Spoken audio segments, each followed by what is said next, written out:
వెంకీ మామ అనిల్ రావుపూడి కాంబినేషన్ అంటే అందరికీ నవ్వులు గుర్తొస్తాయి. F2, F3 సినిమాలతో ఆడియన్స్‌ని బాగానే నవ్వించారు. అయితే ఈసారి ఆ నవ్వులు మాత్రమే కాకుండా సీరియస్ యాక్షన్ మోడ్‌లోకి వెళ్ళేట్టుగా కనిపిస్తుంది. O X cap, X girlfriend, భార్య ఈ ముగ్గురి మధ్య ఓ క్రైమ్ ఎంటర్‌టైనర్ అని చెప్పుకోవచ్చు. ఇలా స్టోరీ లైన్‌ను ముందే హింట్ ఇచ్చేశారు. క్రైమ్ అని చెప్పడం, ఎంటర్‌టైనర్ అని చెప్పడంలోనే అనిల్ రావుపూడి మార్క్ మిస్ అవ్వదని అర్థమవుతుంది. మరి ఈ ఎక్స్ కాప్ జీవితంలో జరిగింది ఏంటి? ఆ ఎక్స్ గర్ల్‌ఫ్రెండ్ ఎవరు? అసలు ఈ క్రైమ్ ఎంటర్‌టైనర్‌లో ఏం జరుగుతుంది అన్నది ఇప్పుడు ఇంట్రెస్ట్‌గా మారింది. ఈ మూవీని దిల్ రాజు తనకు కలిసి వచ్చిన సంక్రాంతి సీజన్‌లో దించాలని ఫిక్స్ అయ్యాడు.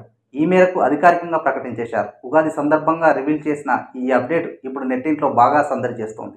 ఎస్వీసీ బ్యానర్‌కు F2 మంచి లాభాన్ని తెచ్చిపెట్టింది. ఆ టైంలో వరుస ఫ్లాపుల్లో ఉన్న దిల్ రాజుకి ఈ మూవీ ఉపశమనం ఇచ్చింది.